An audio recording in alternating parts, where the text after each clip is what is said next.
Cipolletti, anidada en el corazón verde del Alto Valle de Río Negro, una región conocida por sus tierras fértiles y cosechas abundantes, era una ciudad aparentemente envuelta en un manto impenetrable de tranquilidad. La vida aquí se movía a un ritmo más suave, lejos de la energía frenética de los grandes centros urbanos. Sus extensos huertos, que se extendían hasta donde la vista podía alcanzar, y su ritmo pausado y sin prisas, la hacían parecer un refugio, un santuario de los problemas del mundo exterior.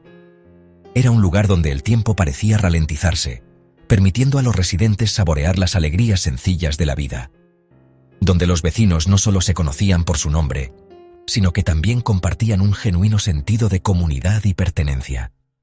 Las puertas de entrada a menudo se dejaban sin llave, y las manos amigas siempre estaban disponibles, y los niños jugaban libremente en las calles, sus risas resonando por los tranquilos barrios, un testimonio de la seguridad percibida de la ciudad.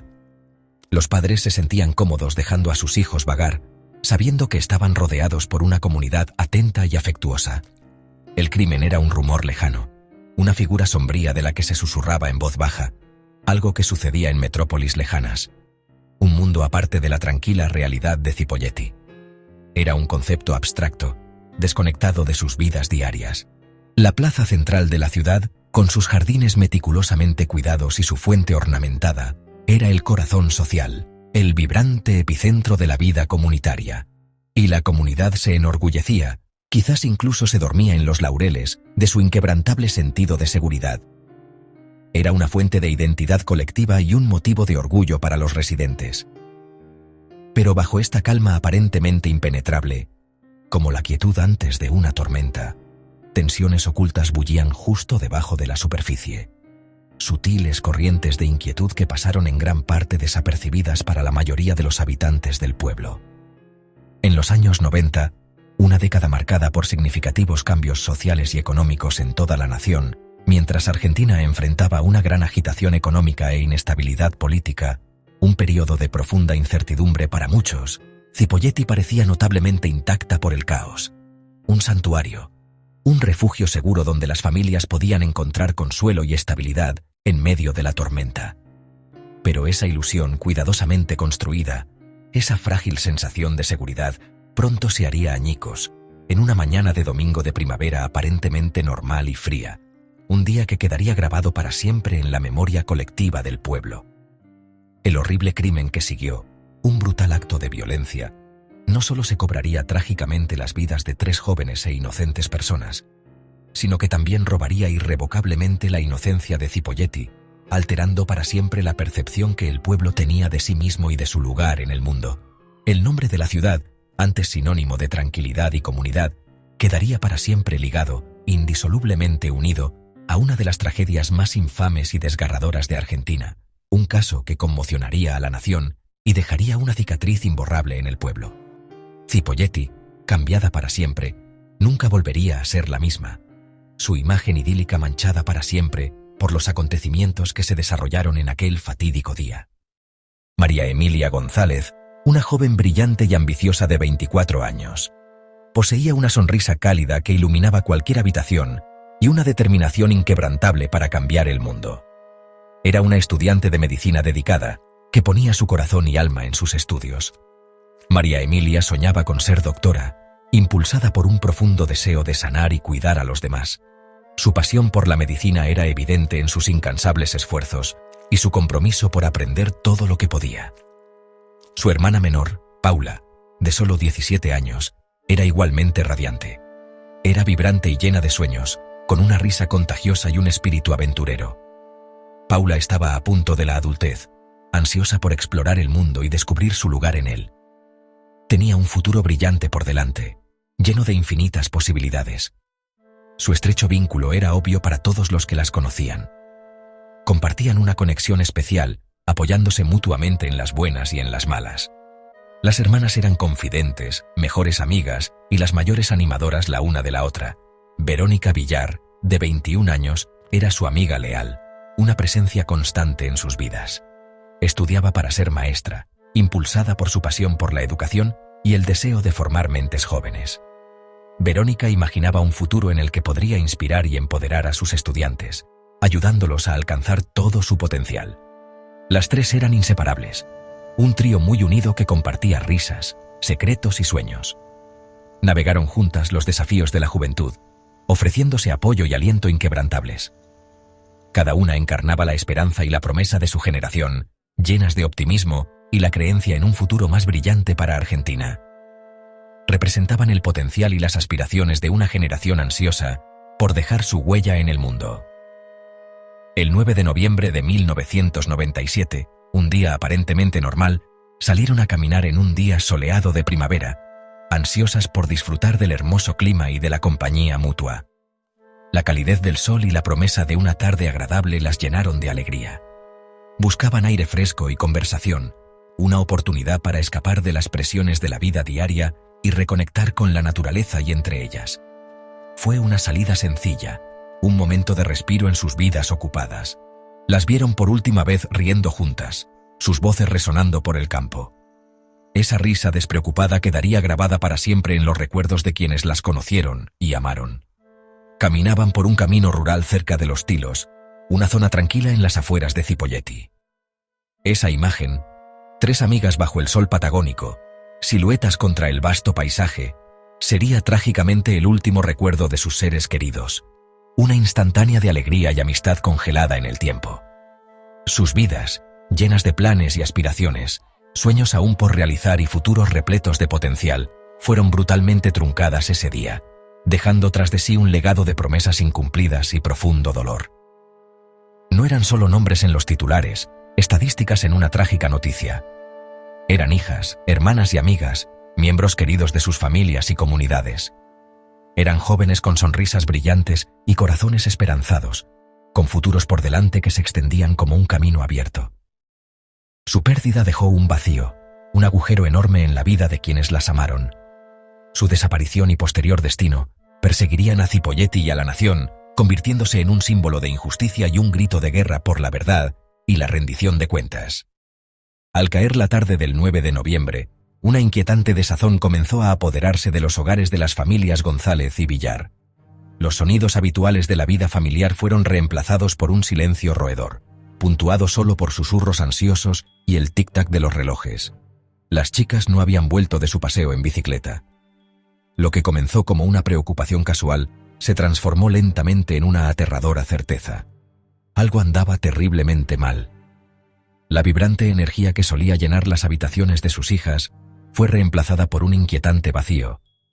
Llamadas frenéticas quedaron sin respuesta, cada tono de llamada haciendo eco del creciente pavor en sus corazones. Los familiares intentaron desesperadamente comunicarse con las chicas, sus voces teñidas de pánico mientras dejaban mensaje tras mensaje, esperando cualquier señal de vida. Con el corazón encogido, las familias denunciaron la desaparición a las autoridades locales, aferrándose a la esperanza de que fuera solo un malentendido, un simple caso de aventura adolescente que salió mal. Pero la policía respondió con una calma rutinaria. Sus palabras ofrecían poco consuelo mientras aseguraban a las familias que investigarían, tratándolo como un caso de personas desaparecidas, al menos por ahora. Impulsados por la desesperación y una feroz determinación, amigos y vecinos organizaron una partida de búsqueda, rastreando las calles y las áreas circundantes, sus linternas cortando la oscuridad. Pero su esperanza se desvanecía con cada hora que pasaba, mientras el amanecer llegaba sin noticias, arrojando una luz sombría sobre sus esfuerzos infructuosos. La vasta inmensidad del paisaje parecía burlarse de su desesperada búsqueda. Toda la ciudad contuvo el aliento, unida por el miedo y la incertidumbre. La desaparición de las dos jóvenes proyectó una larga sombra sobre Cipolletti, transformando sus calles familiares en un paisaje de ansiedad. Entonces, el 11 de noviembre, sucedió lo impensable. Un trabajador tropezó con un hallazgo horrible: los cuerpos de Paola y Verónica. Fueron encontradas en una zona desolada cerca de Los Tilos, un lugar remoto que no ofrecía consuelo, solo la dura realidad de su destino. La escena reveló una violencia indescriptible, un brutal testimonio del mal que había caído sobre estas jóvenes inocentes. Estaban atadas, su libertad robada en sus últimos momentos, torturadas, su sufrimiento inimaginable, y finalmente, disparadas, sus vidas trágicamente truncadas. La noticia se extendió al instante, llevada por llamadas telefónicas frenéticas y titulares ruidosos, destrozando la frágil paz que quedaba. La noticia sumió a Cipolletti en estado de shock y horror, una pesadilla colectiva desarrollándose ante sus propios ojos. La esperanza que había sostenido a la comunidad durante la angustiosa búsqueda fue reemplazada por una abrumadora ola de dolor e indignación, un ardiente deseo de justicia. El lugar donde fueron encontradas las chicas se convirtió en un santuario de dolor, un lugar para que la comunidad llorara y recordara. Mientras los equipos forenses comenzaban su sombría labor, recolectando meticulosamente las pruebas, el peso de la tragedia se asentó pesadamente sobre la ciudad. Cada detalle que emergía de las autopsias profundizaba el horror, pintando una imagen más clara y perturbadora de los eventos que habían ocurrido. La imagen pacífica de Cipolletti, antes una fuente de orgullo y consuelo, quedó destrozada sin posibilidad de reparación. La tragedia expuso una oscuridad que nadie había imaginado acechando bajo la superficie de su tranquila ciudad, una oscuridad que perseguiría para siempre su memoria colectiva. La ciudad nunca se vería a sí misma de la misma manera, marcada para siempre por la trágica pérdida de Paola González y Verónica Villar. El triple asesinato desató una ola de furia en Cipolletti. El dolor se volvió rabia ante los fallos de las autoridades. Miles marcharon exigiendo justicia, mientras los medios nacionales llegaban a la ciudad. El caso se volvió una obsesión nacional. Los rostros de las víctimas, por todas partes. Las protestas se intensificaron en disturbios, el cipolletazo, contra la policía y los funcionarios. La ciudad ardió, literal y emocionalmente, forzando cambios en la investigación. Las marchas semanales por la justicia se volvieron un ritual, manteniendo viva la memoria de las víctimas. Cipolletti encontró su voz, negándose a callar ante la injusticia.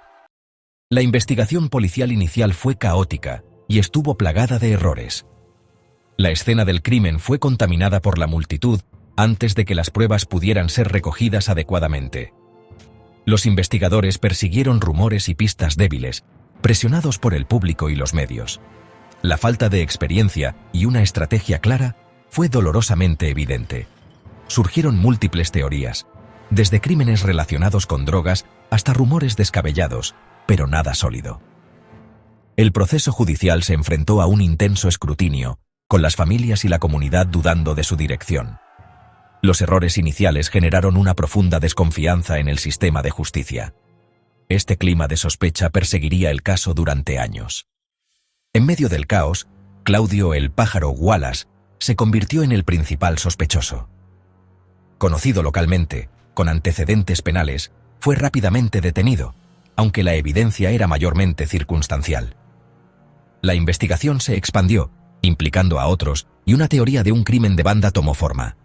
El caso de la Fiscalía se basó en testimonios inestables, muchos de ellos retractados o cuestionados después.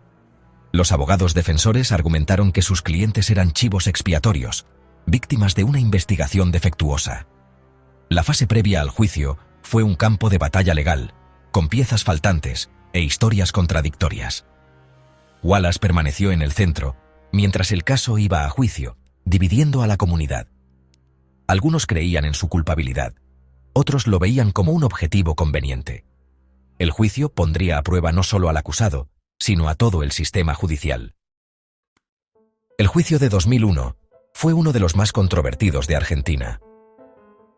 El caso de la Fiscalía se basaba en testimonios de testigos cuestionables y carecía de pruebas físicas sólidas. Una pieza clave fue una llamada anónima que implicaba a Wallace, pero su autenticidad nunca fue probada. La defensa afirmó que fue una trampa, y las dudas se multiplicaron a medida que los testimonios cambiaban. Una teoría alternativa sugería que figuras poderosas estaban protegidas, con Wallace como chivo expiatorio. Esta teoría nunca fue formalmente probada, pero alimentó la desconfianza pública.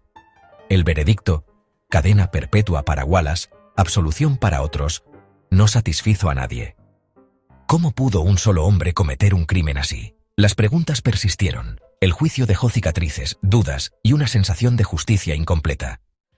El caso Cipolletti se convirtió en un símbolo de impunidad y de fracaso institucional en Argentina. Los nombres de María Emilia, Paula y Verónica llegaron a representar a todas las víctimas de violencia de género y de justicia fallida. El crimen desató una reflexión nacional sobre la inseguridad y las fallas del sistema de justicia. Libros, documentales e investigaciones mantuvieron viva la memoria explorando cada ángulo. La inocencia de Cipolletti se perdió. El miedo y la desconfianza reemplazaron los lazos comunitarios.